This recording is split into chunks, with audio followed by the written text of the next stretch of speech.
Here we go. One of the most interesting aspects to Christopher Nolan's second Batman installment, The Dark Knight, was that it would feature a fully formed Joker right off the bat. Nolan and co didn't want to rehash an origin story, finding it an uninteresting story thread. What if the Joker doesn't really have an origin story?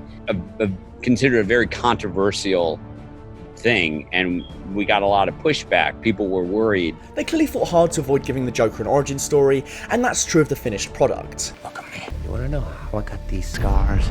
But what writers David S. Goyer and the Nolans realised, what so many comic book movies get wrong, it's not the aesthetic and the alter ego that make the origin.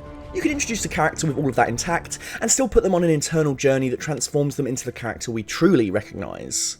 So The Dark Knight is in fact an origin story, and not only is that a key reason why the story works, it's an essential reason behind why this iteration of the Joker is the pinnacle of Batman's cinematic villainy.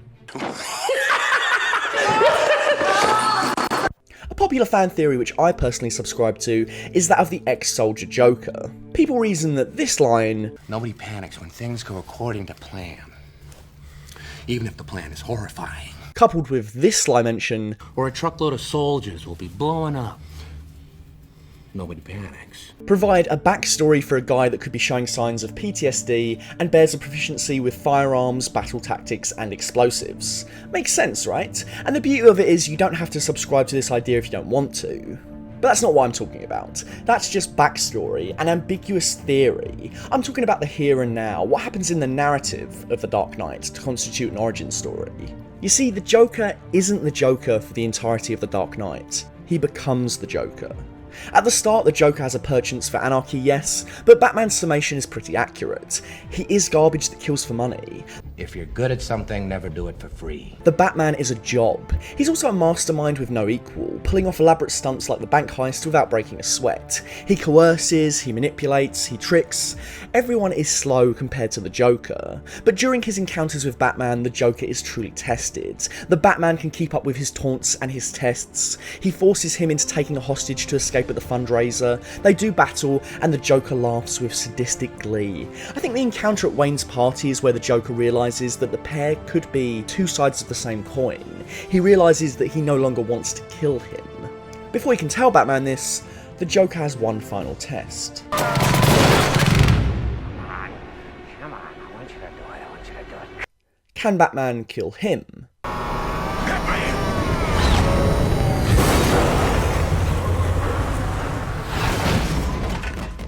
No. When he is taken captive, the Joker reveals that he has no intentions of killing the Caped Crusader. Then why do you want to kill me? I don't want to kill you. And no matter how hard the Joker might push, killing the love of Batman's life and scarring Gotham's best chance for a future, the Dark Knight has no intentions of killing the Joker. They have reached an equilibrium. What would I do without you? Go back to ripping off mob dealers? No. Now this could be argued as having been the Joker's plan all along. He is merely lying to the mob at the start of the movie when he offers to kill the vigilante for them. But I don't think so. Batman is the very first time the Joker has met anyone just like him. The Joker finally meets a person who sheds their mortal persona in service of an idea, a person who hides behind makeup and lives a life beyond the law. The Batman is the only person cunning, intelligent, ferocious, and capable enough to oppose the Joker, and this is a bond that no one else will ever stand between. No, you complete me. It's almost as if, amongst the unrelenting nihilism, the Batman gives the Joker something to live for. I'm a dog chasing cars. I wouldn't know what to do with one if I caught it. You know, I just do things. And maybe this is true of the Joker we first encounter, but once he realises Batman is his ultimate nemesis, he does have a plan, even if he doesn't admit it yet. Or at the very least, the beginnings of one. I think you and I are destined to do this forever. You'll be in a better jail forever. Even if the Joker plans to improvise terror for the rest of his days, he knows he'll be in Gotham. He knows he'll be testing the Batman. In The Dark Knight, we watch the Joker gain a purpose. The Joker views everyone, even the great Harvey Dent, as playthings, people he can easily twist and destroy should he so choose. You just couldn't let me go, could you? But in a manner that could be interpreted as a realization, the Joker tells Batman, You truly are incorruptible. Batman is unique, special. Corrupting Harvey Dent is just the beginning. They truly do seem destined to do this forever, just as they do in the comics that form the foundation for every adaptation of these characters. Here, the Joker and Batman finally become the characters we recognise them as from the comic books. Nolan's Batman has finally begun. Of course, the untimely passing of Heath Ledger meant the character would never return to face Christian Bale's Batman again, Nolan deciding it would be a more fitting tribute to leave the character as is, rather than recasting the role.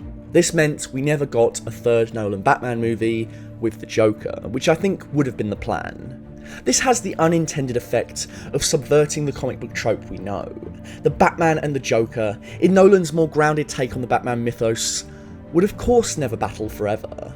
The appeal of this series is that its tale is contained and finite. The Joker probably did rot in jail forever. Batman was right.